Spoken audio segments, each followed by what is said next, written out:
The AWARE project's aim is to balance the public conversation about psychedelics, spread accurate information, and give a new face to psychedelia. We feel that this change will occur through connection and relationship, one individual at a time. We are calling on everyone whose lives have been improved through the mindful use of psychedelics to educate themselves and become ambassadors for the psychedelic experience. Show those around you that people who use psychedelics mindfully cross all social, racial, economic, and political boundaries. Let me introduce Blue. She is a sound woman, healer, songwriter, alchemically working with sound and healing together. She's just returned from the Amazon working with the Shipibo tribe. She has a few lovely songs and a meditation to ground us and bring us all together. Okay, come on up. Everyone give a warm welcome. Hi everyone, I'm Blue. This is Amir, a right-hand man. And I just want to invite all of you to close your eyes for a moment. We're just going to drop you with a quick little meditation first.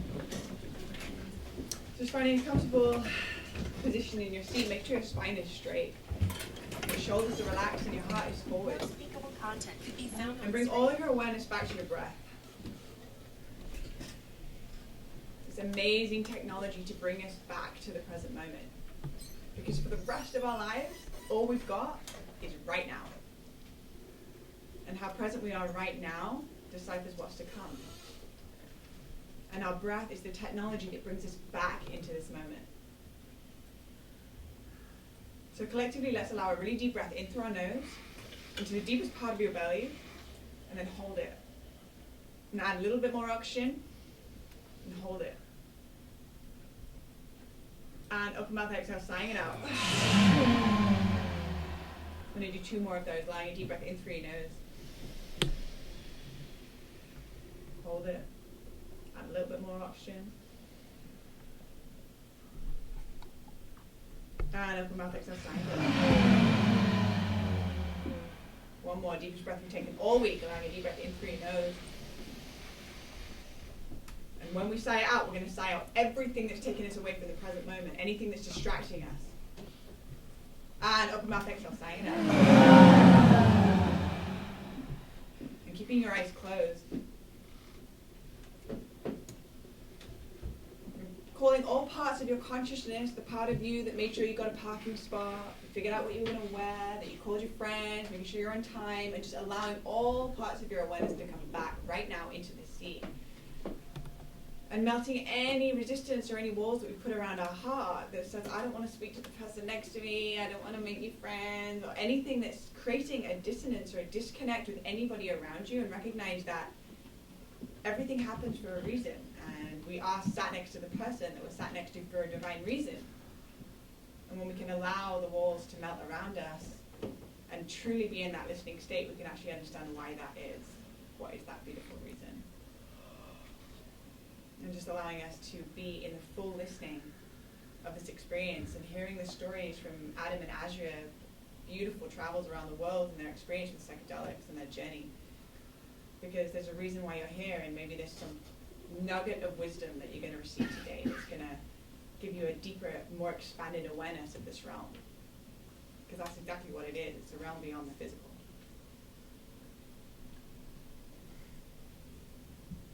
So I really believe that the voice is the vibration of the soul. And when we share our voice, we share our soul into the space. And so a really beautiful way to get all of us onto the same page, onto the same frequency, we can do 3 really sweet ohms into the space. And our ohming is going to merge and mesh and harmonize our frequencies of our souls together as one. So let's allow a deep breath in through our nose.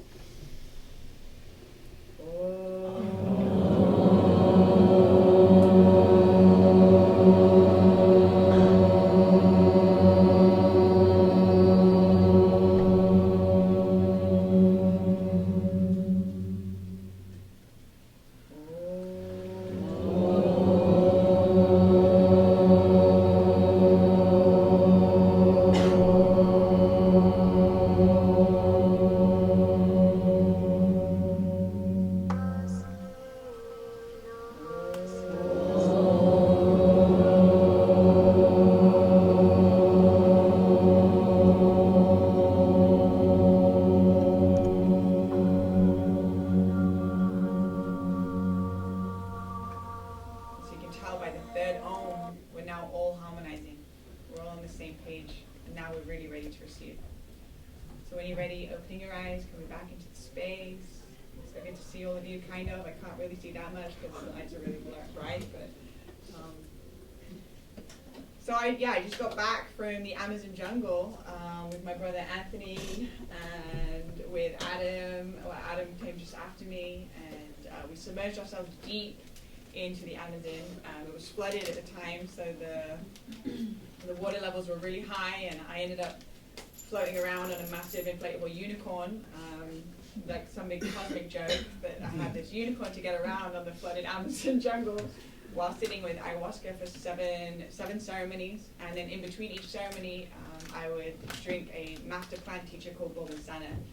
And Sana is known as the heart of the Amazon jungle, and they work with the medicine to merge a consciousness with this plant ally, meaning that now, even when I'm not sitting with Sana actively, she is active in my system, and all I have to do is call her in, and she'll activate my creative channels, my music, my ability to speak to my heart, and helps me filter through emotions, through emotional maturity of the heart, and be able to come from a place of love when I speak to others. It's profound technology that the Shipibo were working with. And one of the songs that, in fact, it was this song called Serenity Sana is what I heard in a medicine journey. And she was speaking to me through the song, and then I found out that I could actually do a dieta with her in the Amazon. So I'm going to play this song a little bit of what this song that actually spoke to me and called me out into the Amazon. And these plants love it when you sing to them. They get really excited and they get activated in your system. So I present to you Serenita Bobasana.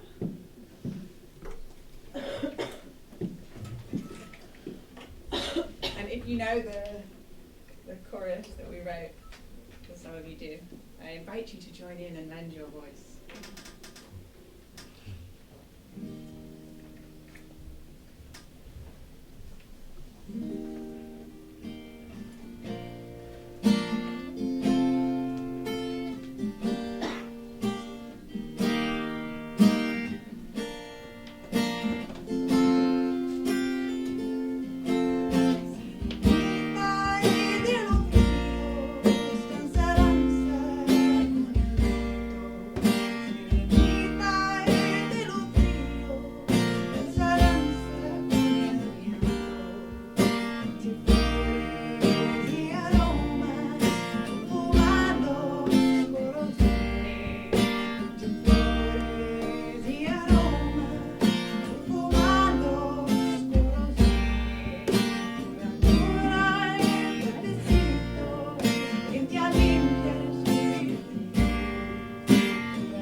voice is the vibration of your soul. It's your unique individual fingerprint.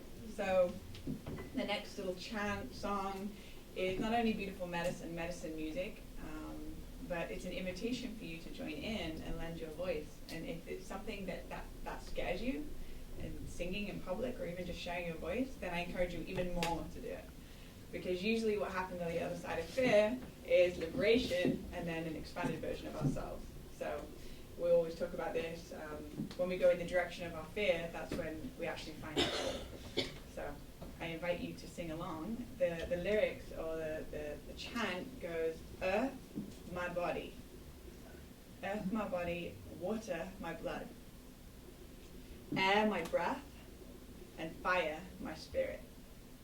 So earth, my body. Water, my blood. Air, my breath. And fire is my spirit. All right, you think you got that? Yeah. Okay, cool.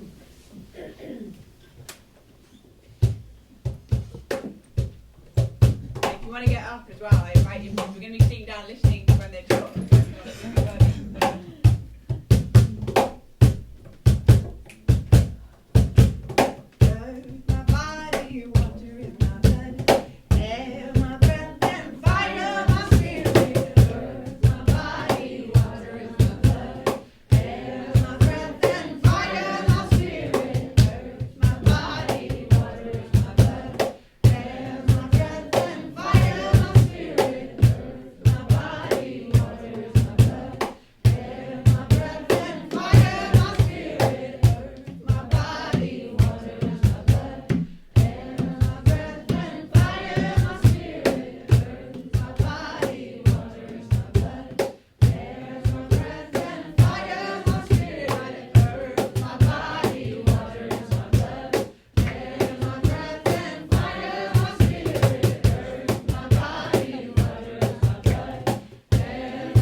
Adam Roa is a transformational artist who's committed to using creative energy to catalyze change on the planet.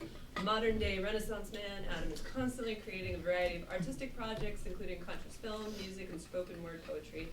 On a quest to discover what it means to be an empowered man, he is known for sharing his journey with radical authenticity on his reality-based YouTube show, The Art of Choosing Love, as well as his podcast, The Deep Dive with Adam Roa.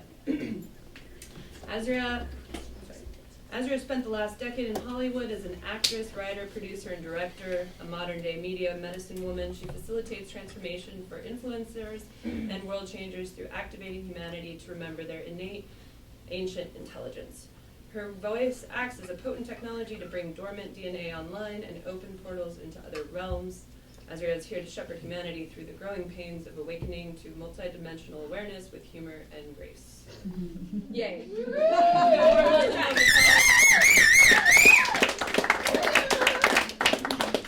Before I forget, who lent us the... Yes, thank you so much. Appreciate that. What's up? Hey. How's everyone doing? Yeah. Living the good life? We had a plan. We had a plan. That plan is now gone. Yeah. The media isn't working, so we're gonna adjust. It's all happening for us. So clearly, we weren't meant to show old frequency technology. Yeah, it's interesting because we were going to use our media content to kind of, I guess, go through the archives of our individual and collective consciousness. We've been working with altered states of consciousness for, well, pretty seriously, I would say, for like the last 5 years. And we just unless you count doing mushrooms and watching Across the Universe and like those say sorts pretty of things. seriously. I took it very seriously. He got an earlier start than I did.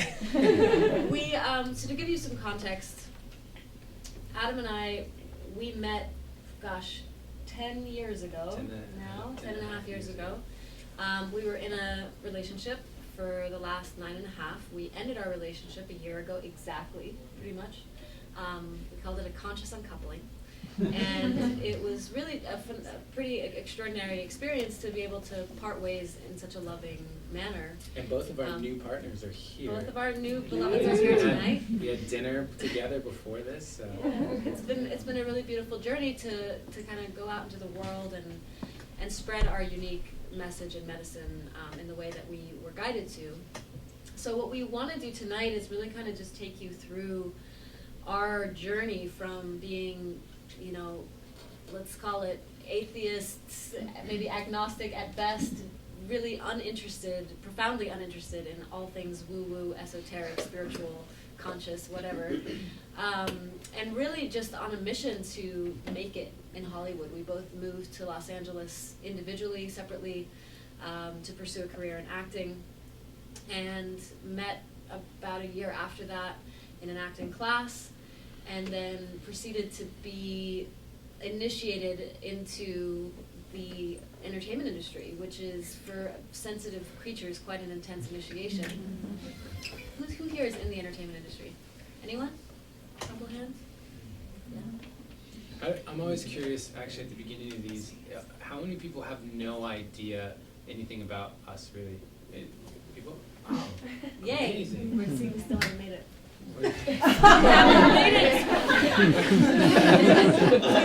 Awesome. No, that's really good. That helps us frame it. And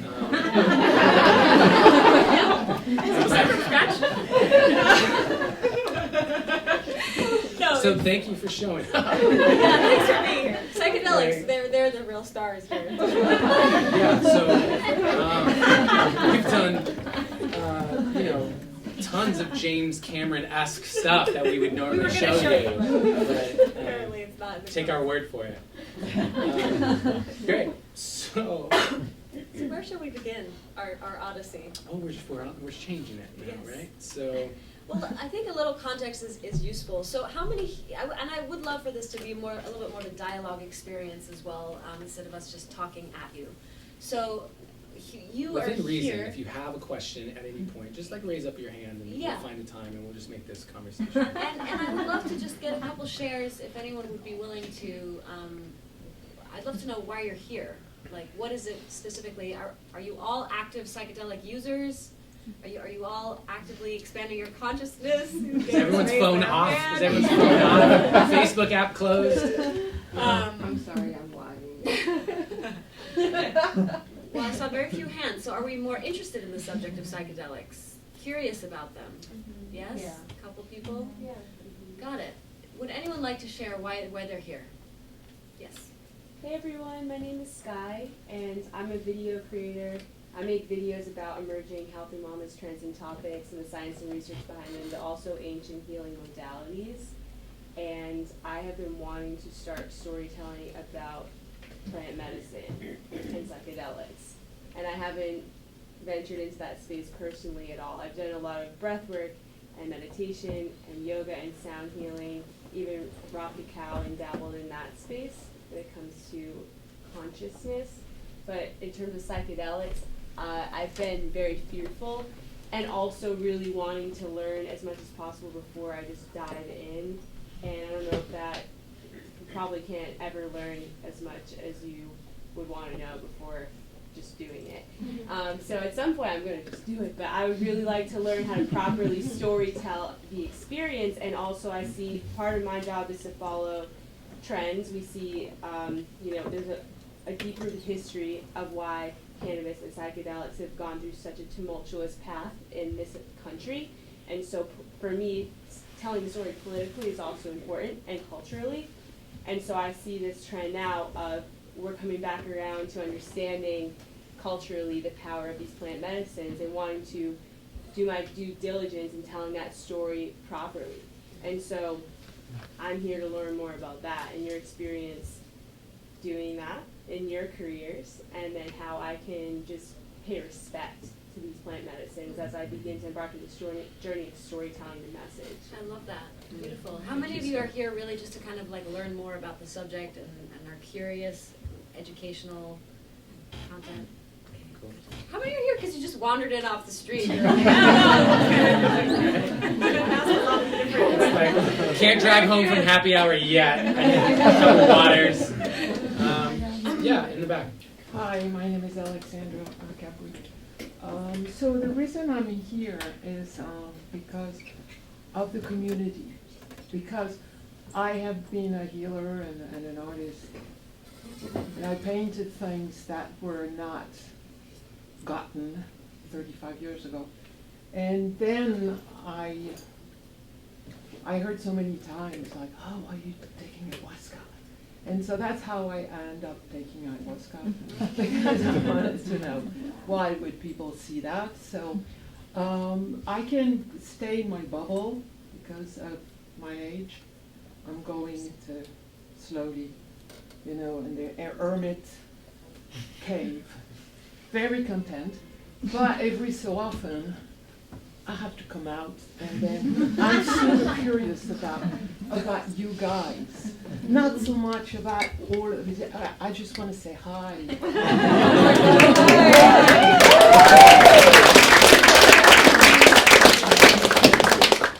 Could I have anyone share an intention of what you would like to actually gain out of this? Like, how would you like to feel if you, at the end of this? Yeah.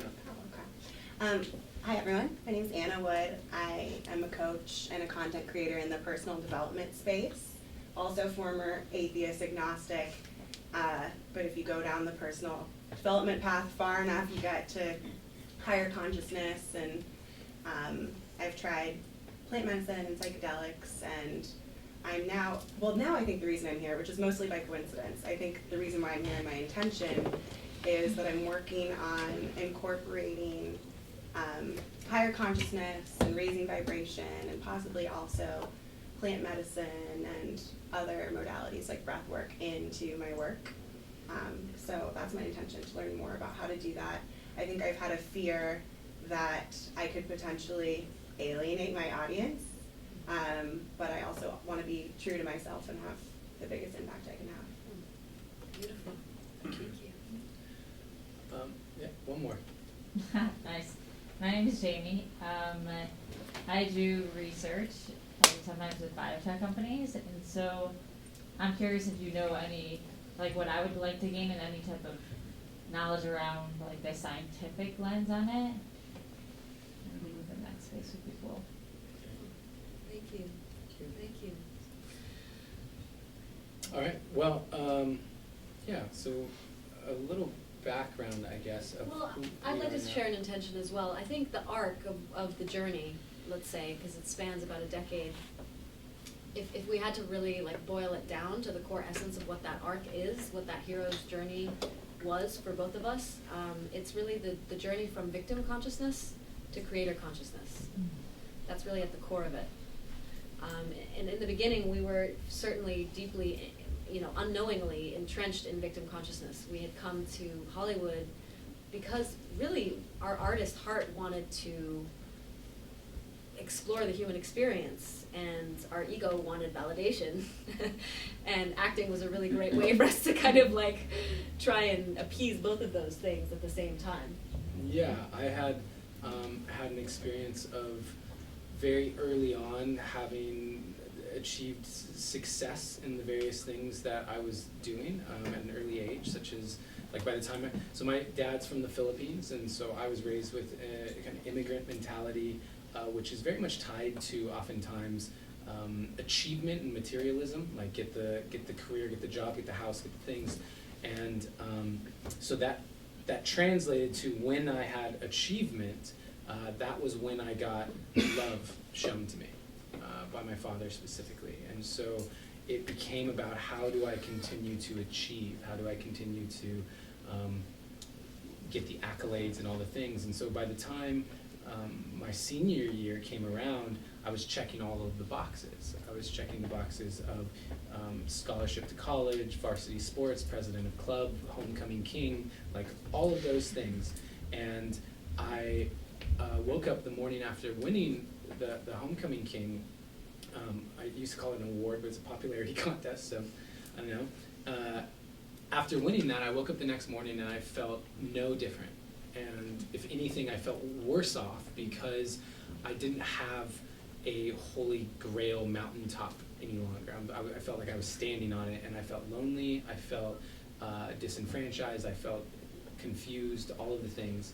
And nature and nurture, there was this beautiful moment of extrapolating that out and saying, well, what if I check all the boxes for the next 30 years that everyone's telling me to check, and I wind up 45 and in this exact same emotional state, where I've got the house and the job and the 2.5 kids and the white picket fence, and I am empty. I feel empty. And so that began the journey of questioning everything that everyone was telling me and everything that I believed up until that point. And also the journey of starting to follow my heart, starting to leave behind the job offer and the friends and the family to pursue acting as the thing that lit me up, and did a number of other things that really saved my life because I was shut down emotionally, and it was the safe outlet for me. And so moving to Los Angeles to pursue that was the first act that I can remember of really saying, even though it makes no sense. And by the way, I was polling all my friends, like my best friends. I was like, do you think I'll make it? Do you think I'll be able to, how long do you think it'll take me? And just like trying anything to gain that confidence. And also dabbling with altered states, but perhaps in a more destructive, less intentional way. Yeah, if you consider, I mean, heroin and cocaine and mushrooms and marijuana and snorting OxyContin, like I have a pretty extensive background with a variety of substances, and what I did, like when I got into heroin, you know, that period of my life was, I knew I wanted to move out to LA to pursue acting, and I thought, well, I want to play those those really dark, meaty roles, and I'm probably going to be a heroin addict in some of them, so what is that like? What is that like? And just exploring it. And I was smoking it with people who wound up being homeless and robbing people and going to prison, and heroin is not a beautiful, it's not really done in beautiful environments. It's often done in like your friend's garage, you know? And yeah, so anyway, the background in substances, looking back on it, was always about seeking. It was seeking to understand. It was seeking to explore parts of my consciousness, parts of my edges, and acting became that. Acting was the closest activity to exploring consciousness that I could find. And so acting was also, I think for both of us, a permission slip to feel.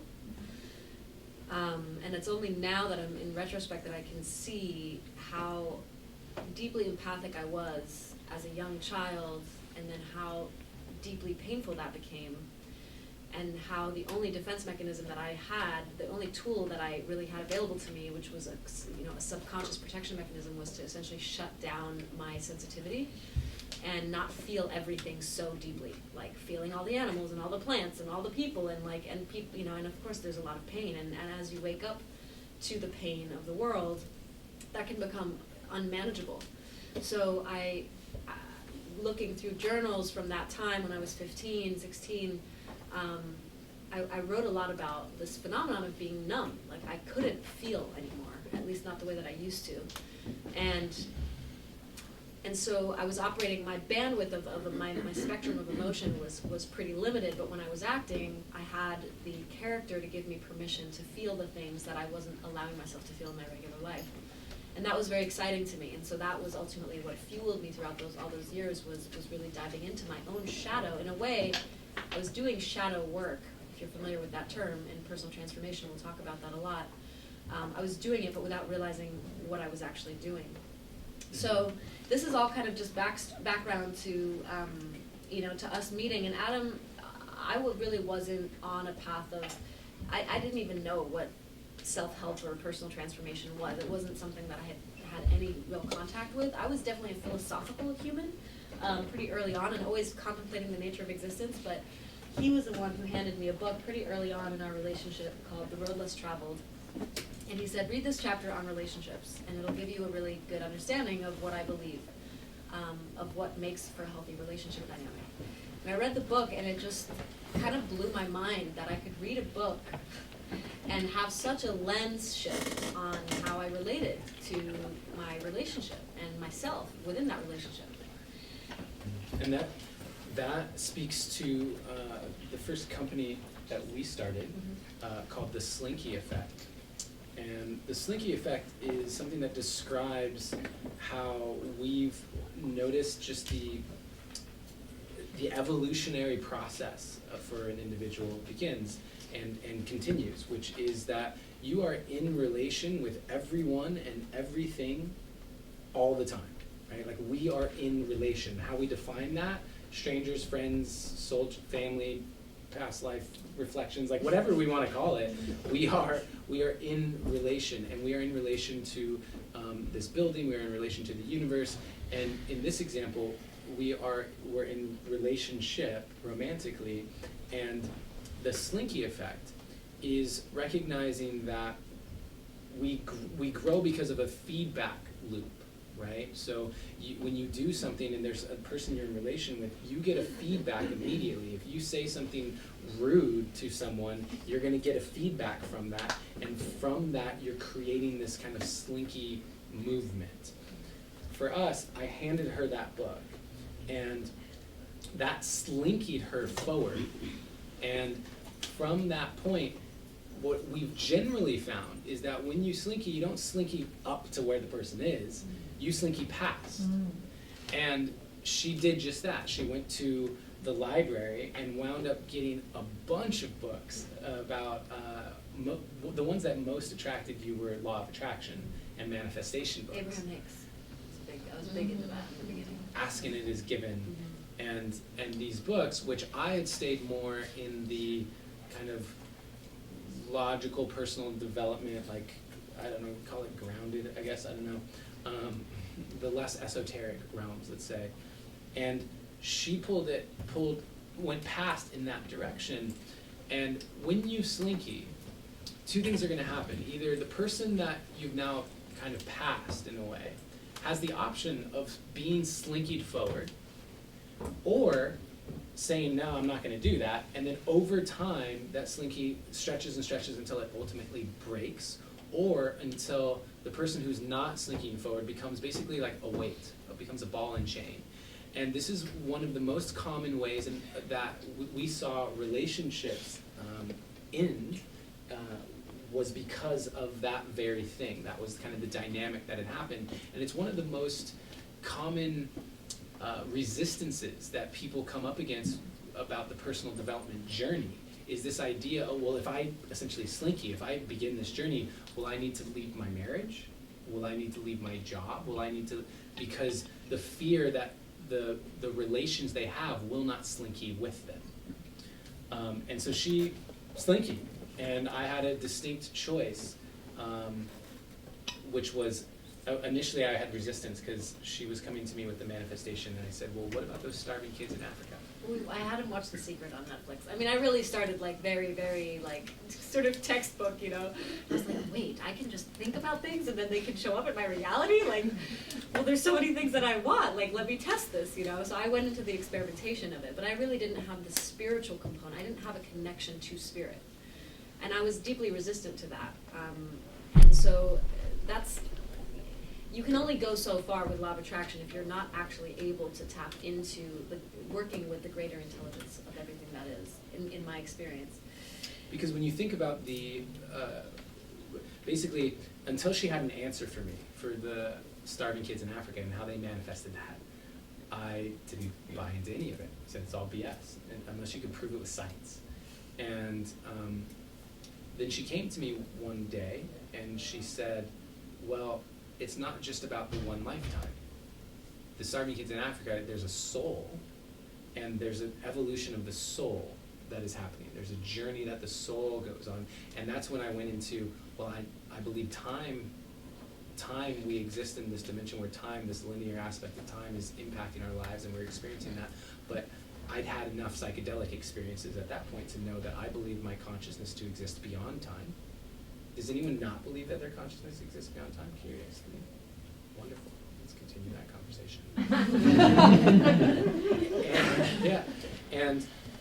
But having those experiences of believing that my consciousness did exist beyond time at that point. And because of that, I mean, okay, well, there is a journey that's happening. The linearity of time is just my experience right now, and the soul is on that, and so that it became a matter of scope, right? Like the experience of, does anyone know who Nassim Haramein is? Yeah, The Connected Universe is a really great documentary for anyone who's interested. It's theoretical in a lot of ways, and like a real deep physicist will tell you not to watch it, but it's cool. Had an opportunity to go to Egypt with Nassim, and that, getting into conversations, he's going into like the quantum realms. And when you zoom out into the macros of like the universe, it's just a matter of scope. So when we talk about this one lifetime and how we're manifesting the starving children in Africa, versus when we zoom out and say, okay, what if we look at a soul level where this isn't just the only chance we get on Earth? Well, then now I could at least have an argument, right? An argument that intrigued me. And so when she came back with that, that was the turning point where I said, okay, let me entertain this. Right, it's like zooming out and looking at the greater context of any soul's curriculum, right, over the course of however many lifetimes, and how that experience of poverty or whatever, what we might say, is it wrong or bad or not a good experience, if you take wrong or bad away from it, how that might actually be part of that journey, and there might be lessons or gifts that are embedded into that, right? So we're getting pretty meta now. Yeah, the reason why this is important, the reason why I'm speaking to this, is because I think a lot of you are here also when you talk about translating the message, when you talk about starting to create content, if you want to start speaking about it, it's really important to understand different ways of entering into that conversation, the different resistances that people have, the different perspectives. Like there are two people in the room, maybe more, people didn't raise their hand, but who don't believe necessarily that consciousness will exist beyond time. That's important, because if you have a message and you want to reach people who don't have that belief, which is a large percentage of the population, well then great, it's important to understand that. And so I'm essentially wanting to just give you context so that it might be helpful for you as you go out and spread the message in your own ways.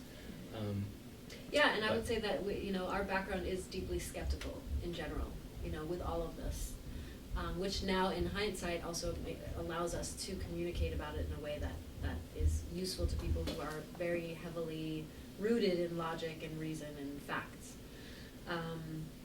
And so I think, coming back to the victim consciousness piece, I would say the first 5 years, really, of our relationship, we were pretty much just in this constant experience of, like, being at the whim of life. Life is happening to us, and we don't have very, very much control over that, over what's happening, and a lot of things that were happening were not necessarily things we wanted to have happen. Things like I wrote a screenplay and I somehow found an investor for that screenplay, and then the whole thing just went completely south because I basically gave all my power away to someone, to a man. There was 3 men involved, and like I just outsourced my power to all those 3 men and was like, here, take all the power and just make all the decisions, and I don't know what I'm doing. And my level of self-worth was so low that I essentially sabotaged that whole project. And I had to go through sort of initiations like that, where through the lived experience, I eventually earned my power. And it was around that time that I think you introduced me to mushrooms for the first time, which was a day that I'll never forget. And I had never been particularly interested in psychedelics. I smoked cannabis quite a bit in high school, but other than that, I really wasn't super interested in recreational drugs. And he had always said, if you're ever going to do any plant medicine or any substance or drug in your life, it has to be mushrooms. And he would tell me about his experiences in high school. And one day we just decided that we were going to do it. So we had the experience. It was, at our house. And the best way I can describe it was like, it was the sudden, unwavering realization that everything had consciousness. And it was the couch pillow that taught me that. So he handed me this Crate and Barrel couch pillow right as it was starting to kind of kick in. And I was pretty nervous about it. It was all very unceremonious, and we didn't have those tools at the time. And so when it started to come on, he said, look at the fabric, look at the way that the fabric, is going to start to move as the visuals start to happen. And sure enough, I started to see essentially what I could say later was the flower of life pattern in the fabric. And it felt like it was breathing and it was alive, and it was this, I was just weeping, like I was just oozing liquid out of, like I was crying and laughing and I was snotting, and it was just this cycle of emotion. And I couldn't stop, emoting essentially because there was so much energy, first of all, that had been pent up, that was being released. But then there was also this realization that I had, sort of ignored and degraded this pillow to be this inanimate object, when all along it had actually had this profound consciousness and this beauty. So that was like a turning point in my journey. And I was really interested in the present moment. That was like a lot of my time was spent understanding, I read The Power of Now, and I was really starting to understand and integrate this notion that true bliss and joy is actually always here right now. Can we actually be present to it? So these were the kind of the humble beginnings of our psychedelic experience, and then 2013 came, the hollowing out. Yeah, psychedelics had been, for me, I think I first did mushrooms when I was like 17 or something. And it just blew my mind. I was staring at a pillow. That's why I gave it to you. Anyway, I was staring at this pillow and I saw this thread. And it was like one thread that was pulled a little bit more than the rest of them. And I was standing out, and I went, and I like pulled it out, and the thread came out, and then there's this little spot. And I remember thinking, only the threads right around that thread know that thread's gone. Like the thread's way over here on the other side of the pillow, they have no idea that thread's gone. And I was like, I'm one of these threads. Like, what if I just die today? Like, none of these threads that you're gonna care at all. And that was that was this moment of realizing, like, I wanted to be the thread that when I was pulled away, like lots of threads felt it. You know? I wanted to create I wanted to feel significant in some way, and that was a huge turning point for me. And that was the first time I did mushrooms, and that led to always being a seeker. That led to while the rest of my friends, they after college they stopped, they just like didn't do it anymore. And for me, I was the one that kept I would just set out a piece of paper and a bunch of colored pencils and take mushrooms and put on music. I'd create a playlist of 50 songs and just press play and then just like sit there and come up with the craziest things. And that was the way of philosophizing, And so, but I never saw it as medicine. I never thought about it as medicine.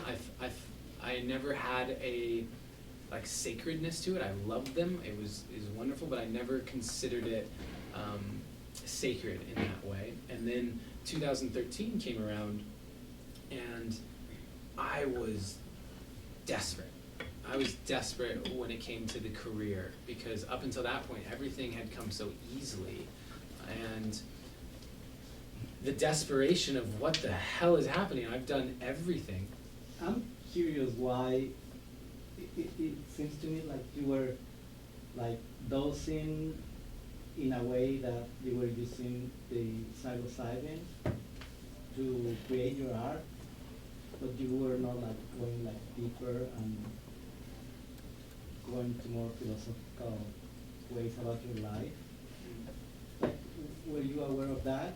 That I was using it to create my art, you said? Yeah, instead of, like questioning life or I hadn't actually, so I want to make sure I understand correctly. So I was using it the opposite way.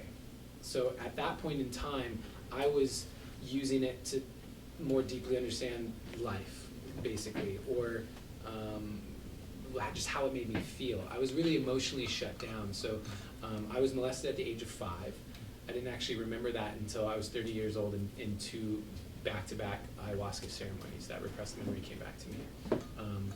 And then my father, the discipline that he would bestow upon me was physical in the form of belts and things. And so just physically, I didn't feel safe in my home or on the planet, and emotionally didn't feel safe. And so the mushrooms and other substances, they gave me access to a part of myself that I felt unsafe exploring just in life. And so the You really art... stopped doing that though, even like when, by the time I met you, you weren't on that journey though. It wasn't an Yeah. it wasn't an active It thing. wasn't but conscious. Acting had become the outlet for that. It was more self-preservation than anything else. And I've always been highly analytical, and so it was that. It didn't actually translate into the art until later. And so that transformation from using plant medicines as just a tool, a fun tool, but also a tool for just to feel, and to now being something where we believe that it's all about frequency. And so art, and specifically the technology, that it's James Cameron-esque, I promise. But essentially, when you listen to music, when something's coming out of your speakers, or when you're watching a movie, you're receiving frequency. That's what's happening. Sound and light. Sound and light frequency. You are receiving frequency, and what the medicines are frequencies. They're tapping us into frequencies that are always available, right? We are radio transmitters, so station 101.1, it's always there. That frequency is always available. Our transmitter, our receiver, and our broadcaster may not actually be attuned to that frequency in every given moment, but it is there. And so for a lot of us, when we take the medicines, we now open up our transmitter, the bandwidth essentially wider, and we're now able to access 101.1. Now, the belief is that when we have access to that, how do we translate 101.1 into frequencies that anyone can receive, whether it's sound, light? What is the way that we can do that? And that's been a journey that we're gonna kind of unfold for all of you about how we've done it, and give you the lessons that specifically ayahuasca gave to us, that we applied to our lives to make that happen, and then a bunch of crazy ass stories that are, most people don't believe, like that specifically going on this path and applying the lessons that we want to share today, like how I manifested $1 million in 5 days, like those sorts of stories that people just do not believe. And that's our intention today, really. And so it was a long-winded sort of thing, but the art came later. the art came later. And I feel like I've been talking all the time. You want to take it over? Sure. So 2013, and I'll share this from my perspective. You know, we were 5 years into our relationship at this point, and you know, we were happy, but like in hindsight, like on a pretty like limited bandwidth of what that even means. But of course, we don't know what we don't know, right? So to us, we were happy, ish. In our career, we weren't particularly happy because we felt really creatively stifled. And so I had thrown myself into creating content and writing relentlessly and producing, and he stepped in and we started co-creating, and we started a production company, and we were still very much playing that game of like, how do we get them to approve of us or like us or give us the green light? So we were not actually looking at our why, our true message, our purpose. We were playing a game that we were trying to figure out the rules to get somewhere that is not now. And that's why it wasn't working. Like it was a combination lock. If we Yeah. just did the right things, all of a sudden we'd be famous actors. Right, and again, because there was still the part of us that wanted the validation and the ego, that was all infused into that, right? And so Adam, at this point, you know, again, highly analytical, intellectual, rational person, had, in some ways, was sort of like, I know who I am and I know what I want, and wasn't necessarily seeking in the same way that maybe you were before. And so what often happens, anyone know what a Saturn return is? Yes. All of that, yes. So Saturn return is usually between like 28 That's how I to know everyone knows. 28 to 32, and they say it's when Saturn comes full circle back into your chart in astrology. And if you're not living your purpose, if you're not in alignment with your truth, you know, things can start to get really nasty, to kind of like shake you up and awake, to force you to really reevaluate your life and your choices. And so right on time, 2013, Adam hit his Saturn return, and that whole year was, we lovingly call it the year from hell, but it was like the cracking apart of the identity construct that had been created that was so tethered to the little bit of control that I felt it had, that there was very little room for new perspectives to come in. So you can share a little bit about just a few pieces of what that looked like. Yeah, basically, what I've learned is that, so we have an intention. Does anyone not believe that you are creating your reality? Anyone not believe that? Okay, you're on the fence. Got it. So that's a foundational belief that we hold. It's a foundational belief in a lot of ways, and I won't go into that, but you can talk later. But the thing that I have understood is that the unconscious, potentially, or the conscious too, but a lot of times the unconscious is calling something in. It's like, I want to be fulfilled artistically. I want adventure in my life. I want whatever it is that's like the deep yearning that's deep inside. And so the conscious mind may be saying, well, I want to do this, and I want to do this because I want the security from the money or whatever, and it's a life is being led. But if the deep yearning, the deep yearning is for something different, then that will start to get created. And the Saturn return time is generally about when that course correction can happen for a lot of people. And the more like stubbornly, the more insistently we try and hold on to the identity constructs of reality as it's being course corrected, the more intense and violent and often more suffering is a part of that experience. And for someone who had had life come very easily up until that point, I was holding on real hard to thinking that I had it all figured out. And so out of desperation of being down, I had now found myself in a situation where I had changed my name, for an acting name. I had done this crazy keratin treatment on my hair to like straighten To be less Asian. To be less Asian. Because here's the crazy thing, I had an Asian manager who I'd signed with who had some sort of repressed something because he hated Asians. And so like, no, I'm serious. And so like, he told me, like, he was abusive.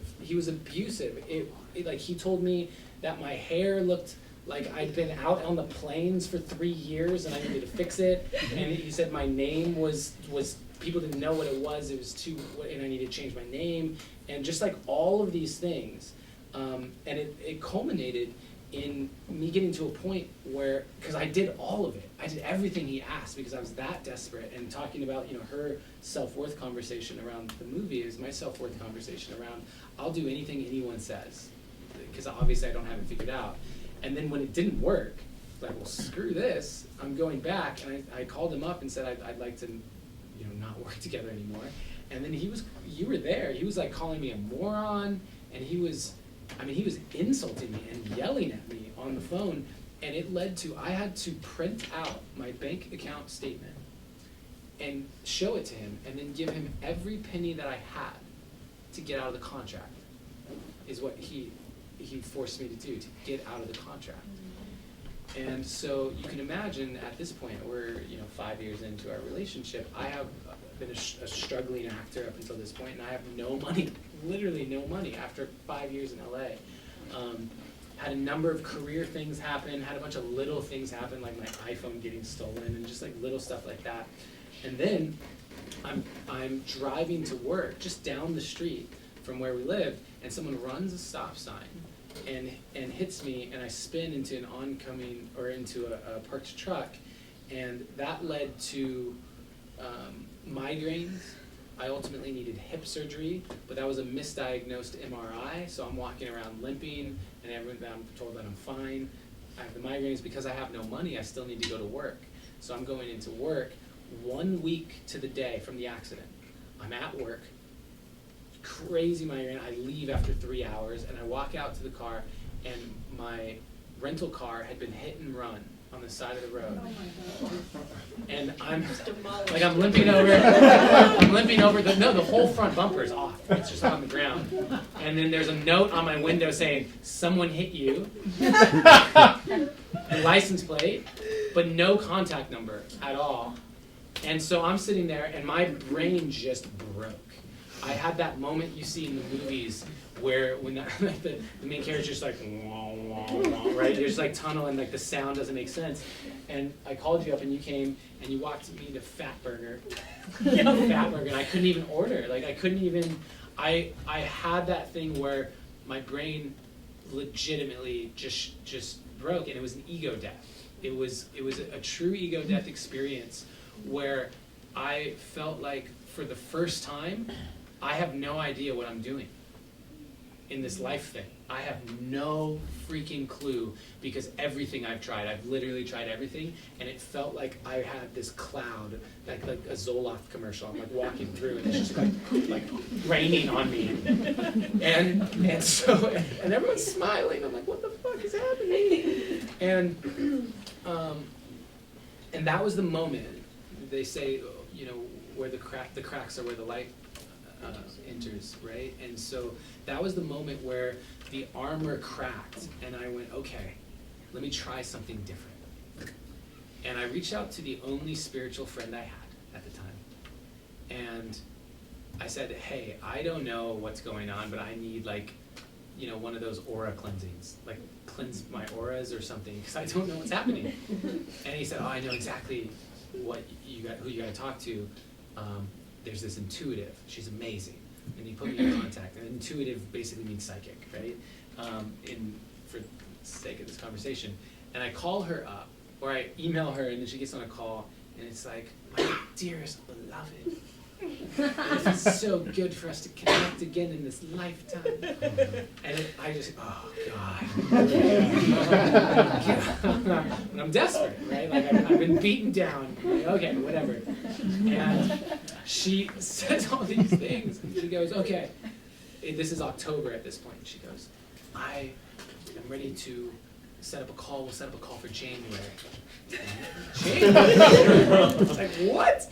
I'm going to be dead by January. Like, this is not, no. You gotta, well, no, you don't understand. I'm going to now be visited by your guides and your angels and your ancestors, and I can't help you until they visit me, and blah, blah, blah. And I went, okay. And this is where the content comes. So imagine you've seen like 5 pieces of epic content that's blowing your mind at this point. But we had been creating content nonstop. Can you describe that content for us, maybe? Since use your voice, yeah, that'd be great. I mean, maybe our content. Thank you for that question. Our content was like we learned the ropes of filmmaking, right? So like from a production quality standpoint, our content was like mediocre to sometimes pretty good, depending on who we were working with. But it really had no message up until we started, and it was actually when we missed this part of the story, but it was an LSD journey at Joshua Tree that really changed that fundamentally for us. That Joshua Tree journey ended in us having a powwow around a very purple rock and just glowing, realizing that we had created this whole story in our head that one day when we made it, we were going to make content that actually meant something and actually did good in the world. And then it hit us, like, well, what are we waiting for? Let's just do it now. So we walked away from a thriller that we had been writing. I'd been writing for like a year and a half with a writing partner, and it was a really solid script, and it was getting attention, and it was like I just had to walk away from everything that felt like it was not in integrity. Because everything we were doing, sorry to interrupt you, everything we were doing was based off of what will sell. Yeah, that was the leading question. What is marketable? What is the, and so thrillers and horror films, they're the most marketable for a low budget because just a good like log line and a cool photo on the front, and you can sell it. And so we were in that realm. We were doing spec commercials. We did a commercial for Axe body spray on spec. That once again, we're going to show you that. We're going to show you that. But like the quality level was decent and pretty good for some things depending on who we worked with. But it was always based on what we thought we could sell, because once we sold it and had a platform, then we could do the shit that mattered. So that was a turning point that came kind of like maybe a year before this initiation process that he's sort of describing now, which began with the intuitive.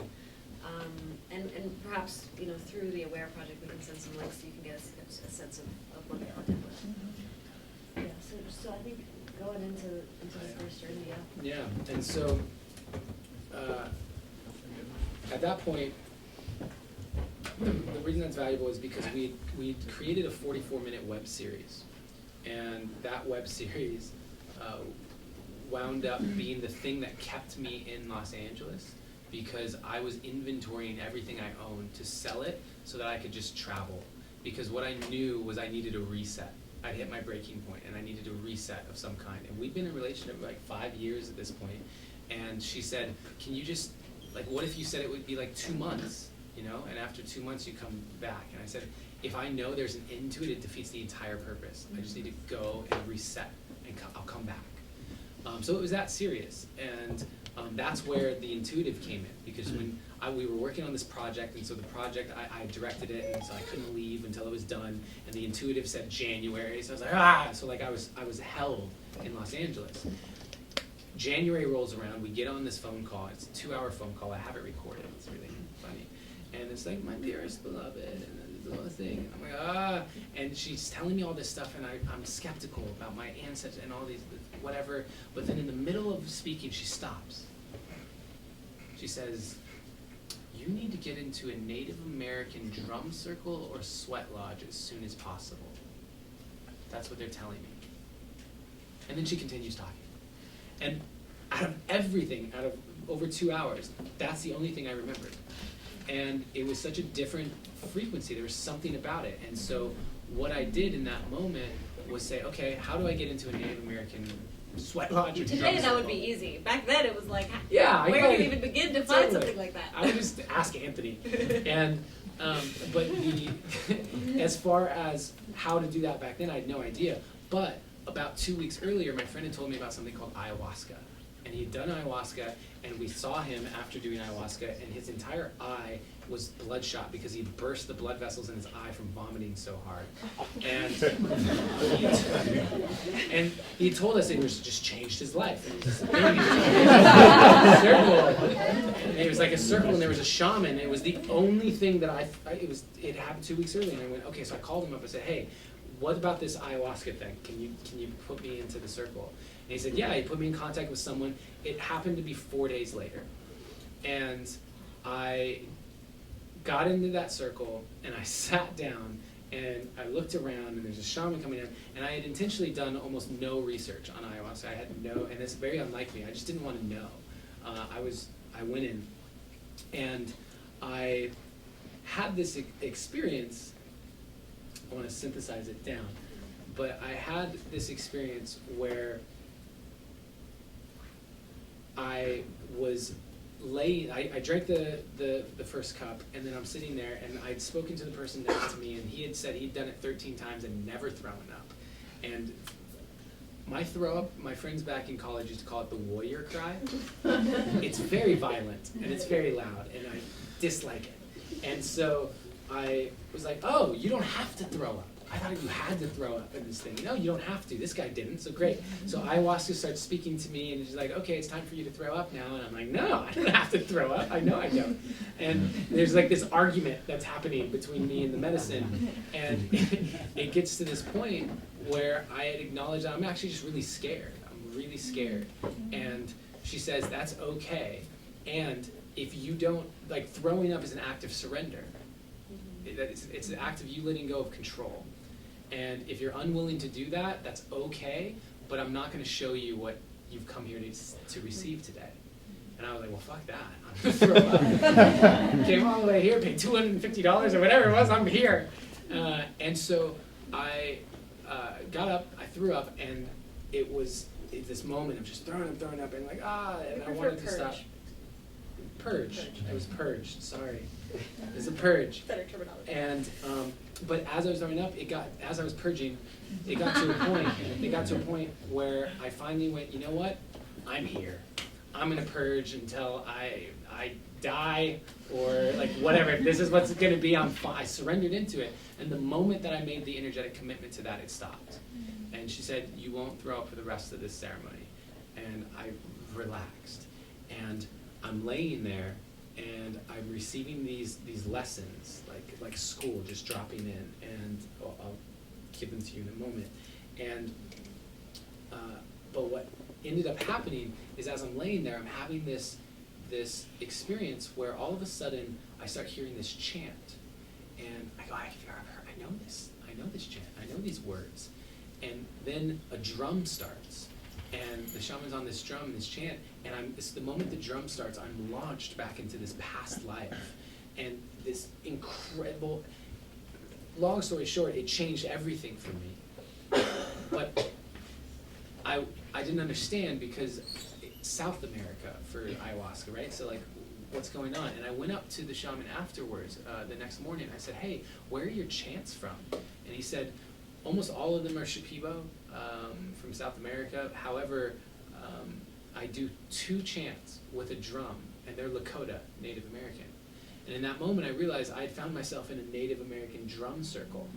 And that was the moment that actually kicked off the whole thing. And so that was the first of several synchronicities that would make me go, And then I came home to you, and Yeah, and even just after that, so he was sitting 2 nights in a row, and after that first night, you know, the transformation that had taken place in that first night was so profound. I could viscerally feel it in every cell of my body. You know, when he sat in front of me, and this was a man I'd been with for 5 years. I'd never seen him shed a tear, unless he was acting, and there was some sort of character, emotional experience.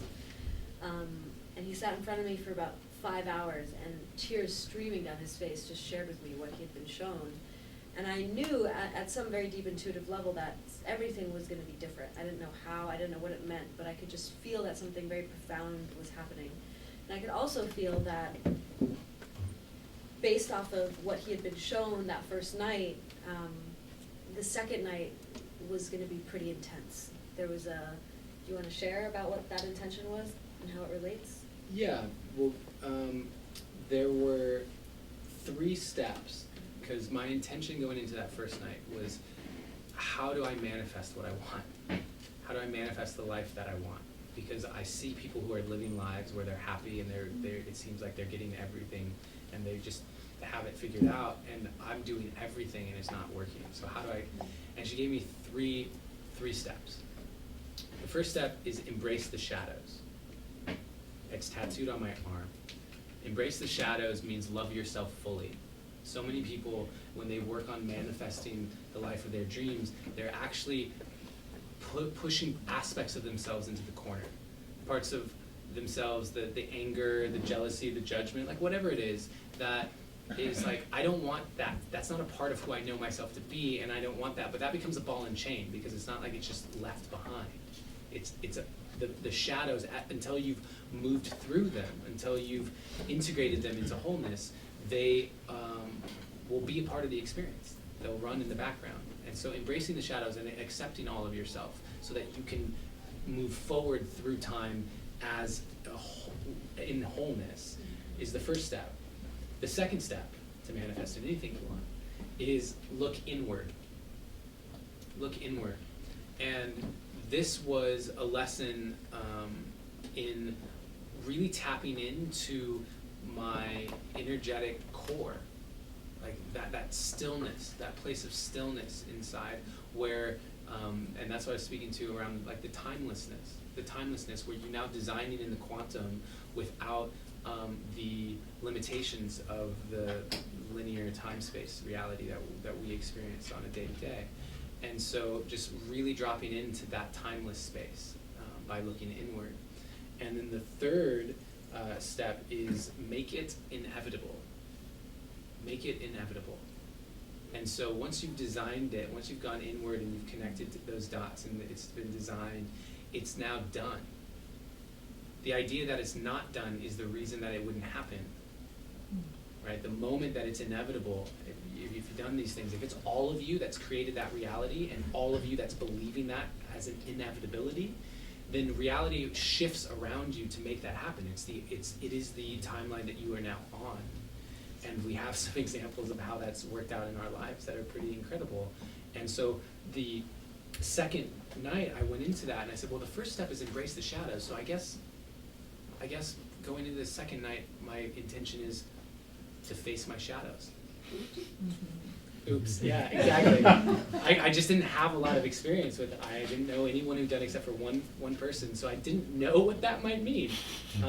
But I knew it, I could feel it. You could sense, he was genuinely freaked out, like leaving the house. I could feel that it was going to be intense.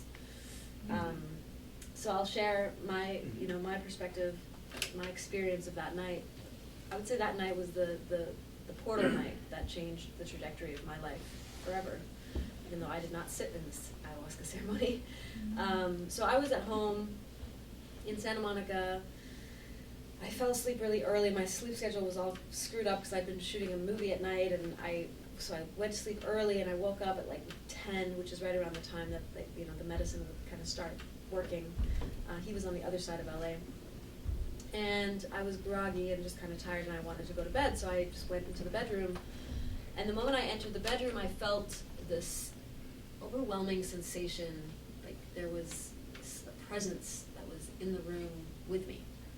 And I'd only ever felt that feeling before, and it was when my grandmother, who I was very close to, passed away when I was 15. And it was like truly terrifying because of how real it felt. Like this presence was overwhelming.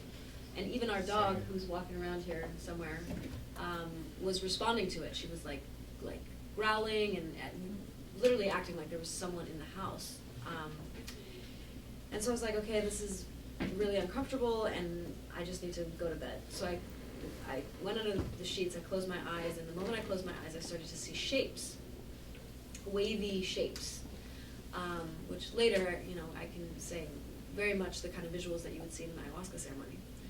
And it was like dizzying and disorienting and freaked me out even further, and I was like, okay, I definitely can't close my eyes. But maybe, I don't know, Adam is doing this weird thing, maybe he's going through something, he's in a process, maybe he needs me. It was just a thought that popped into my head, and so I said out loud into the room, it's gonna be okay.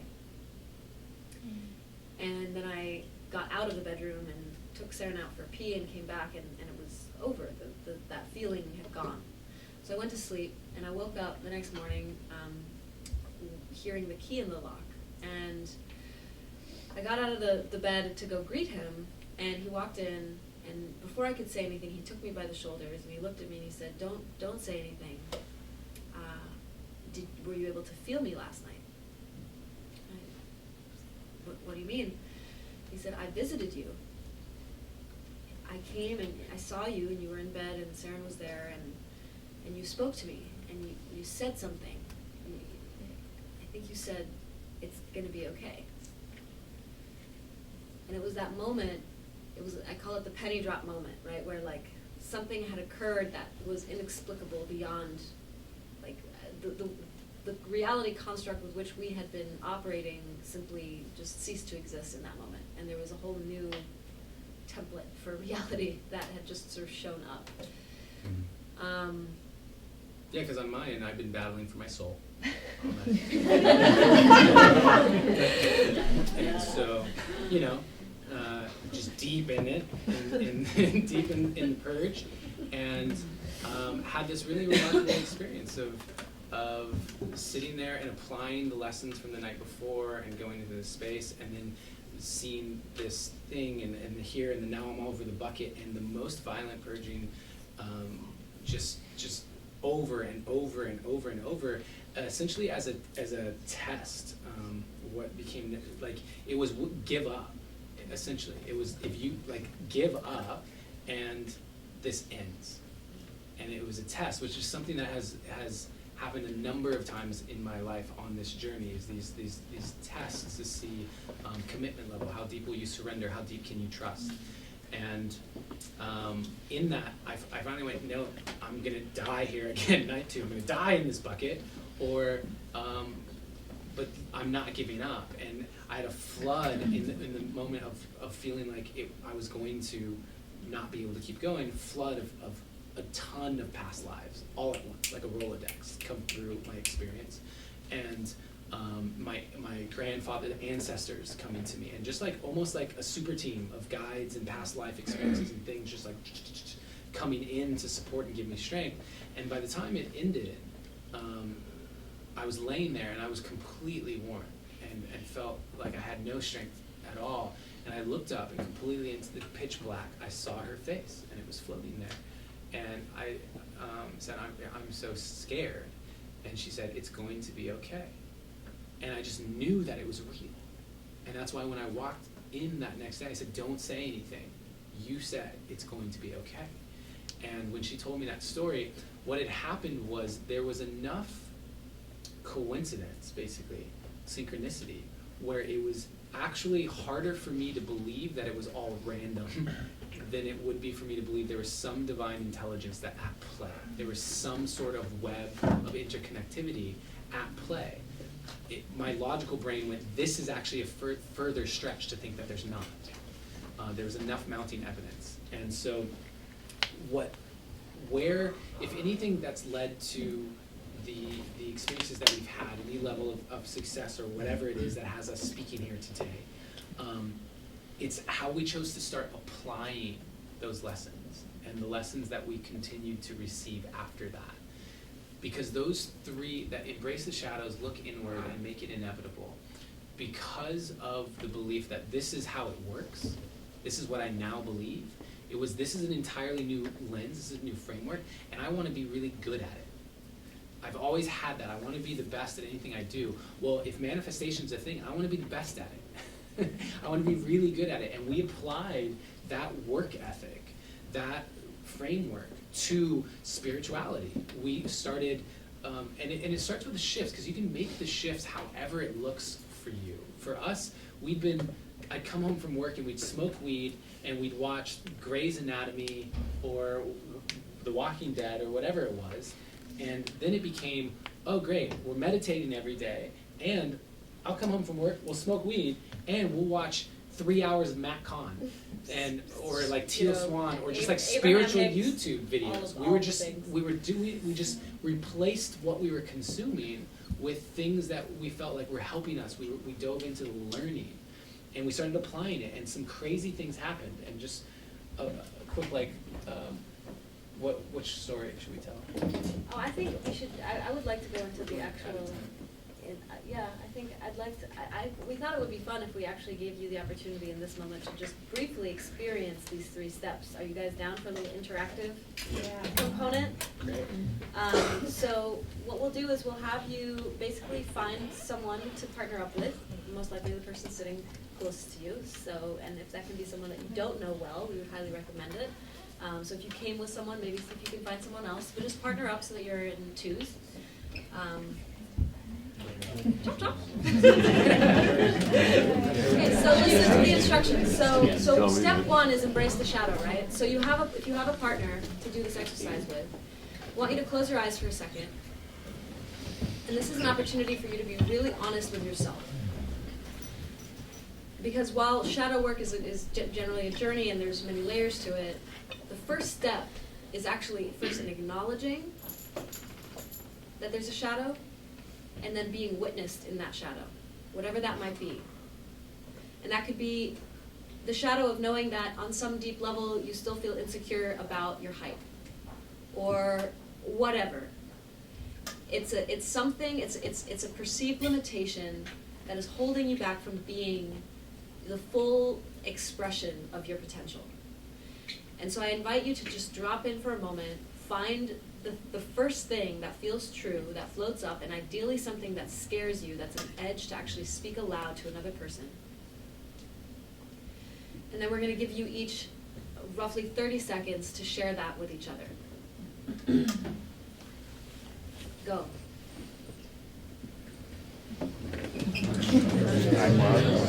Okay, so now we're going to move into step 2. So close your eyes again, take a breath. And now I really want you to feel into what is it in this step 2, which is the look within step. When you look within and you look at that shadow, I want you to feel into what is possible on the other side of that. If that is no longer part of your experience, whatever that perceived limitation is, what is it that you would create? And this is feeling into what it feels like to already be moved through it, not the hypothetical, what would it feel like if it was gone? It's like, okay, let me step into the reality in which it is gone. And really give yourself permission to just feel that fully for a moment, like this thing that I wish to experience, that I would like to experience, is now available to me. And see if there's any details that come along with that. Any visuals, emotions.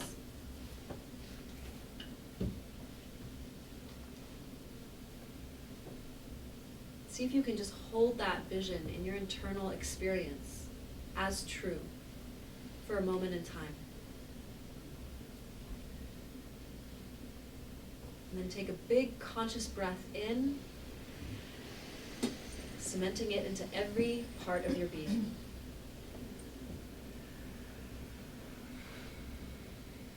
Beautiful. Now you're going to open your eyes and move into step 3, which is make it inevitable. And so the way you're going to do that is you're going to share with your partner about this thing that just happened. You're stepping into the timeline in which it's already done, and you're now sharing with someone else about how amazing it feels, and you can describe it as though it is done.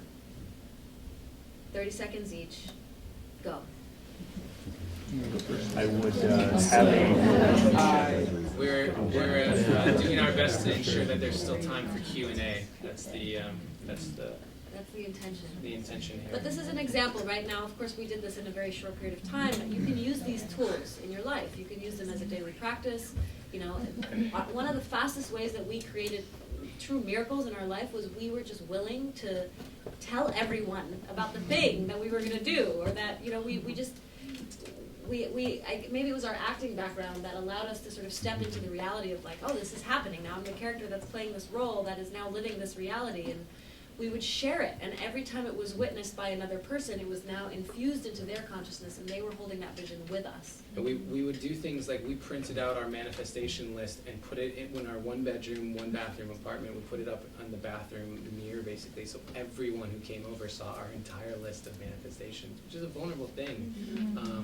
And one of those things, for example, was a 3 or 4-bedroom home and very specific, with a Zen area for meditation, with a kitchen island, because that was a sign of abundance for these, all these different things. And I remember at Burning Man saying to her friends from Germany who'd come with us, I was like, by Burning Man next year, we'll be living in that home. I don't know how, but we will.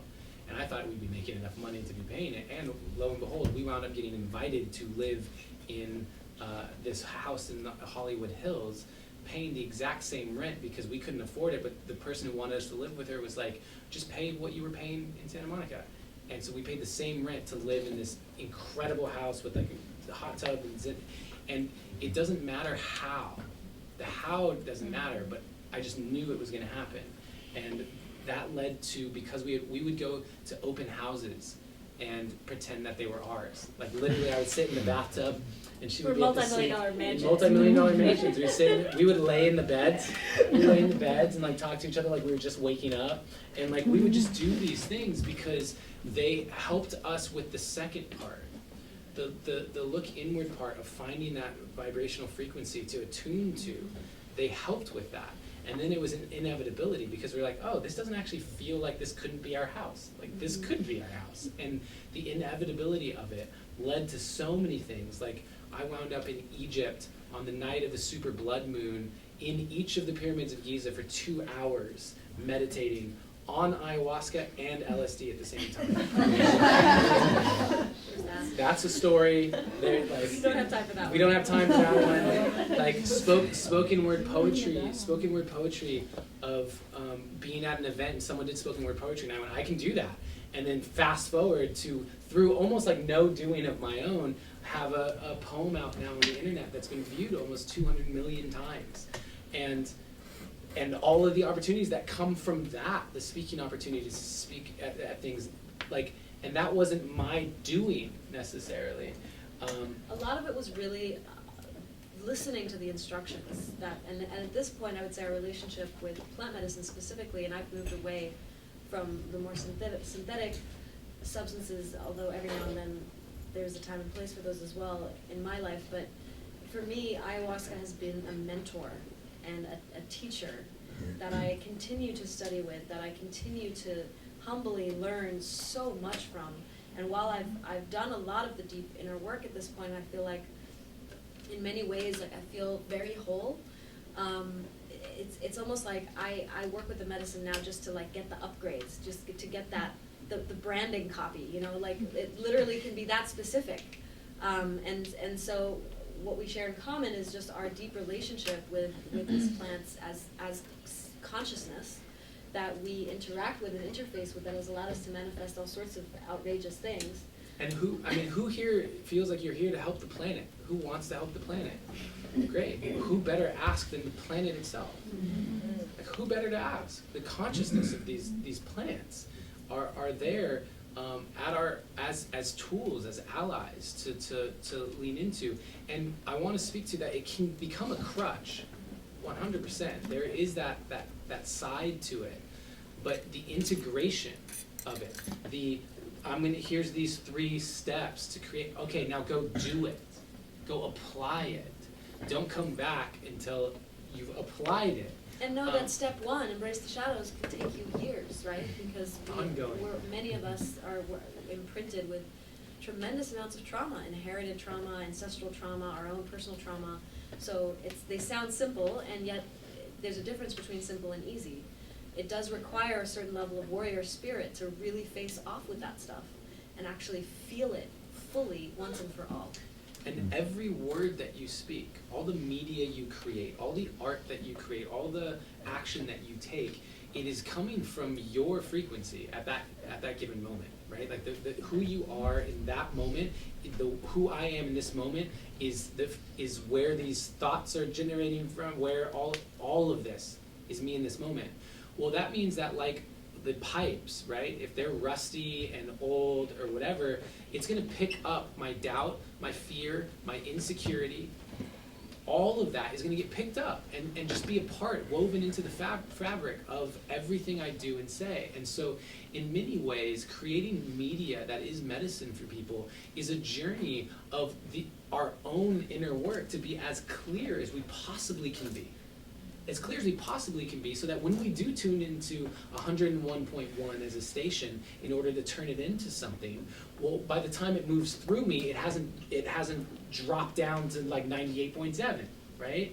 It's how can I be a match to it and then create in a way that it remains as pure a match as possible in its final form. And so that's been the journey, and this, you know, was a different thing because we don't have the media to show you, but yeah, you. I just had a question about what themes do you explore in your work? What stories do you explore that might seek to introduce people who, like you said at the beginning, you know, may not believe in time as our consciousness extending beyond time. You know, how do you communicate these things through what you create? It's a beautiful question. So I really believe I believe story is a psychic technology in a sense, right? Like the way that we relate to ourselves as human beings within the context of a larger species on a planet, it largely is shaped through the stories that we tell.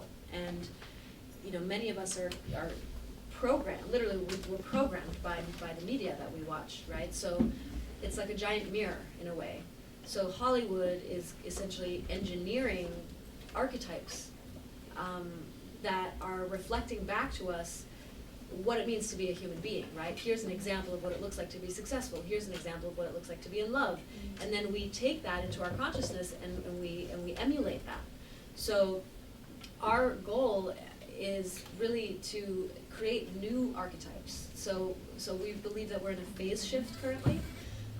And so there's the old operating system, and then there's a new operating system which is kind of coming in as as we go, and there's new archetypal reference points that give new examples, right? So like the old paradigm of success, which was like the red Ferrari, is maybe less interesting than now the person that has social impact and cares about the planet, but is also still able to live, you know, an abundant lifestyle.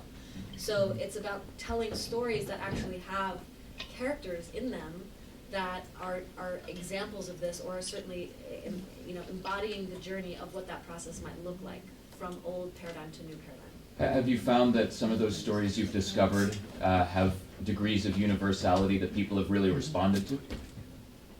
Yeah, I think that I'm not trying to reinvent the wheel in a sense, right? Sure. So I look at what most human beings, and even in just the animal kingdom, right? But for human beings, money, sex, power, those are things that drive people's interest. And we talk about chocolate-covered broccoli, and basically giving people the medicine, but in a form that they want.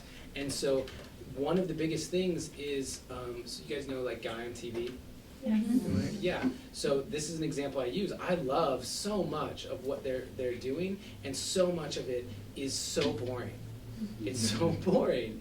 And why is it that it needs to be that way? Because in reality, that's competing with the Kardashians, right? That's competing with the Michael Bay big explosion movies. And so can we wrap the conscious messaging into the things that people want, the money, the sex, the power? If that's what it is, great, because I don't think any of those three things are empirically bad, right? Like, would I like money? Yes, because I know what I would do with that money. Would I like sex? Yes, I would like lots of amazing sex. And power, we talk about influence. Like, would I like the ability to impact more people? If that's how I'm defining power, I would love that too. And can all of those three things be done and used and utilized in a conscious way that helps elevate the planet? Absolutely. But do we have those reference points? Do we see that when the media that we're experiencing is showing us all what's bad, let's say, on the planet, while at the same time, most of the metrics that people like that we could use to evaluate life currently or have actually improved? Like that's a very real thing, but that's not what the media will show us. And so to answer your question, it's like use what we know works from a storytelling artistic standpoint, but what is the intention underneath it? What is the messaging that's wrapped in it? And one really great example is, you see the animated film Inside Out? Mm-hmm. Yeah, that concept is about emotional intelligence and understanding your emotions, but it's done simply as an animated children's movie. It's easier, it's very difficult to do in many ways because we haven't been raised in that, we don't have a lot of reference points for it. But that's where we get to be on the leading edge of artistic creation in challenging ourselves. How do we do that? How do we answer your question to take what we know people are excited by and put this messaging into? And there are already examples of, like mainstream media. I mean, I think Marvel is doing some really amazing things, like Doctor Strange is a great example. Avatar, I mean, The Matrix. There's examples of films that are doing this. How consciously, the creators are doing it, who really knows? But they feel like channel transmissions that are coming from, another place, at least to me, and are imprinting us with a new way of looking at things. Even the fact that right now this obsession with superheroes, right? We didn't really talk about DNA activation, but if you look at the ayahuasca vine, it looks like a DNA helix. And a big part of what I've been fascinated by and studying with the medicine is really the understanding of, well, what is up with all this dormant DNA, right? Science knows that the vast majority of our DNA is like what is called junk DNA, which of course is ridiculous because there's no such thing as junk in nature. Everything serves a purpose. We just don't understand what it does. And what we've observed in our journey is DNA comes online and it comes with abilities, with gifts. Many of them are, just X-Men type shit. Has anyone's voice come online in the last several 5 more minutes. years? Anyone experienced that? So voice activation has been a big part of it. What is voice activation? But basically, it's going from not using your voice as in a musical way at all to suddenly being able to sing like opera style, incredible. I mean, we know at least 5 or 6 people It's who been a big literally theme. didn't sing, and then in medicine ceremonies. I'm one of those people. I Me never too. sang. It was not something that I was drawn to, and then one day in a ceremony, I was shown the power of my voice and have been using it as a healing modality ever since then. I'd love to hear what are your current upcoming projects? Current upcoming projects. Yeah, so I just wrapped a YouTube show called The Art of Choosing Love, and after finishing that, my attention is now turning towards doing one more tour currently of my spoken word poetry experience, where I take spoken word poetry, blend it with storytelling and personal development concepts, and create a experience where people don't feel like they've come to a personal development lecture. They feel like they're coming to an artistic show of spoken word poetry, but they're receiving that chocolate-covered broccoli, because art is a technology. Art is a technology. We are biologically predisposed as human beings to receive art at an emotional level. You go to a movie, you go to a concert because you want to feel something. In personal development, we understand that actually embodied change happens when they feel. When it's not the prefrontal cortex analyzing, it goes into the limbic brain and it actually adjusts our behavior patterns because at an emotional level. Well, so art then is a technology that actually can bypass the logical defense mechanisms of the human mind and immediately begin to adjust and alter the programming of a human being. And the vibration of the human. Open the heart, And so the show is my example of chocolate-covered broccoli. I'm about to write my first book. Started that process, and I'm deeply passionate about the feminine voice. I really feel like ayahuasca is a very feminine energy to me, and feels like she's sort of the voice box or the umbilical cord into the consciousness of the planet herself. And so I feel like I'm a bit of a translator. So I feel like I have the ability to directly communicate with the consciousness of the earth and understand what are the instructions for like this shit show that we're kind of in as a species, how to like move through this passageway into a new experience that works for everyone. And so I'm observing many women in particular in my community who are just bursting at the seams with wisdom, and I feel very called to essentially create support systems and infrastructures that allow for those voices to really be heard through a variety of different ways, art being one of them. So I'm partnered with a nonprofit, and I'm currently opening up that channel to start to bring in funds to essentially activate various different powerful women in my communities to share more of their voice. We have time for one more question. Did you have a Yeah. So I was just curious, I've tried ayahuasca twice, and how do you guys get past the threshold to be able to speak to the medicine? For me, I hold myself back and I can't access it. So for anybody that's trying it, how, like I did up to 4 cups and I would get the visuals, but I wouldn't allow myself to go into that. What were you afraid of? I guess, I don't know, maybe just the experience itself. So is it fear that you have to overcome, basically? I kind of want to throw Anthony that question. I mean, nothing that happens in the ayahuasca circle is particular to ayahuasca, is it? Where is that showing up in your everyday life? And not putting you on the spot so particular about that. You don't have to answer that right now, but just as a question to inquire really and go in around like, I wonder how that shows up in these moments. Not so much right here, voicing that I think is a huge step, right? But just tracing it every day. When would you like to be making an action, a conscious movement towards something, but then hold yourself back? Nothing that shows up in circle is ever particular to circle. And that's the feedback mechanism with something that's really important for me to get across is that anything that happens, like everything that's possible in ceremony is possible outside of it. You don't need the medicines to do it. It's not necessary. We can have access to it. And so recognizing that it becomes this microcosm where we have this heightened sense of immediate feedback, of facing off with certain aspects of ourselves. And if you've now had this common experience where it's like, oh, I keep coming up against this thing, what he's talking about is really useful because you don't necessarily have to go back into ceremony to face that thing. You can use that feedback and then come out and then apply it and see it and make the adjustments so that the next time you do go into ceremony, you know what that thing is. You've navigated it and you're more prepared on how to surrender into that experience. Because in my experience, in all of my ceremony work, all of it is a giant trust exercise.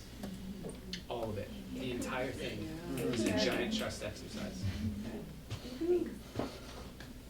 Beautiful place to end. Thank you.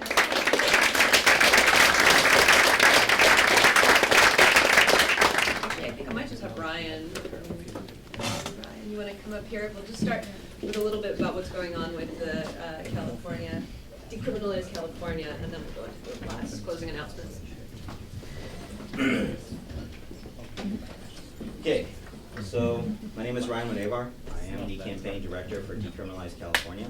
And we have an extraordinary task in front of us because we're trying to run a citizens initiative that we need to basically collect over 650-some thousand valid signatures. And the way that works in a state like this is just to get it on the ballot for the November 2020 election. So if you've been paying attention, we went out in Denver. They're decriminalized psychedelic mushrooms, which is fantastic. And then Oakland, they just actually did it for the same thing, but for all plant-based medicine. So now we're trying to do this at the state level, and it's extraordinarily complex. We target the 4 major counties that exist: San Francisco, Los Angeles, Orange County, and San Diego, and that's simply because of the population base there. And for most of the counties, excluding Orange County, they're pretty hip when it comes to weed overall. So we based a lot of that math off of that, and it's along the coast. The cost eventually gets to the point where it upgrades from a volunteer signature collection phase to an actual paid signature collection phase, where it comes in somewhere between $1 to $3 a signature. And then after that, it's going to take about 3 times whatever the cost was to get those signatures, to run the marketing, just to finish out the campaign, so people actually remember to vote for it. So at the end of the day, the cost looks like somewhere between like $6 and $13 million. So it's absolutely extraordinarily expensive, but this is California, and the world pretty much listens to California when it comes to these kinds of things because of Hollywood.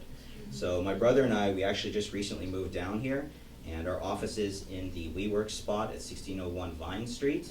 If you'd like to learn more and hopefully read the actual language of what this initiative is, it's an online open source document. It's in Google Drive. You can actually check it out and make comments if you want. And what we're trying to do is basically decriminalize cultivation, manufacturing, distribution, consumption, possession, transportation. And it's for, the way it's set up, it's for anyone over the age of 21 can do this. But if you're a parent of a child or a parental guardian of a child that's under the age of 21, even though, 18, you can actually give permission. So if your kid gets caught with 10 pounds in the back of the trunk of their car, they can actually get out of that scenario if the parent retroactively or proactively says that they allowed it, in essence. There's a committee being set up of 5 representatives from the state of California and 5 representatives from the actual culture that we're in here, so that when it goes into a regulational phase someday, we can actually have our people there match toe-to-toe with what the state's going to come up with, so we can make sure they don't take that language and screw it up later during the regulational process. It's also designed as a research initiative, and the committee that it's formally under is the Committee for Mycological Research and Education. And one thing that we're doing that a lot of other operations aren't doing, because it's kind of terrifying, is we're going to begin teaching classes on how to actually cultivate the mushrooms. Because basically for less than $125, somebody with a pressure cooker and a couple of plastic containers and a little bit of know-how can actually grow at least a year's worth of psychedelic mushrooms in their closet. And the major cost difference is, for cannabis, you need lights. You need a lot of electricity, you need to cool it off. In this case, the most beautiful thing about this, it's basically, in my opinion, pretty much the safest drug, medicine, recreational thing, if you want to use it that way, that exists out there. And it's also, in essence, the cheapest. So this isn't a limiting factor for people that want to do this on their own. There's lots of other things out there that are extraordinarily good and beneficial, but they're also extremely expensive and difficult to get and difficult to produce. In all honesty, a lot of this campaign is basically a fantastic excuse and reason to, in essence, teach everybody how to do this so that they can't ever knock this down again. And if you're curious as to the reason why psychedelic mushrooms, there's been a microphobia of this in our society here in North America for the most part, it's because basically when the colonizers came in, they wiped out all the indigenous people that already had this knowledge, and they've been working on it for thousands and thousands of generations. So this is kind of our way of getting back and actually fixing that problem. It's extraordinarily difficult. There's no guarantee we're going to win, and we need 4 types of people. We need organizers, those are brains that actually can connect things. We need callers. Back in the day, we really had these little telephone trees that we would call down, but now we do it through social media. The 3rd type we need are runners. These are people that have traveled for whatever their business may be on some kind of a circuit. It could be in the music scene, it could be used car parts that they're selling up and down the state. Whatever it is, those types of people can pick up and they can drop off locations, stickers, flyers, buttons, etc. And the 4th type, and this is actually where I started out as, are grunts. Those are people that don't actually like to leave their area, but they're cool standing on a street corner or hustling at a farmer's market to put the good word out there. So if you have any other questions, just go to decrimca.org, and if you want to look us up on Instagram, Twitter, if people still use that, Facebook, just put in decrimca, and you'll find us. So thank you. Oh, one other thing. We're approaching 200 volunteers across the state, and we still have roughly 500 days to go. So you still got a little bit of time to jump in as a volunteer if you're interested.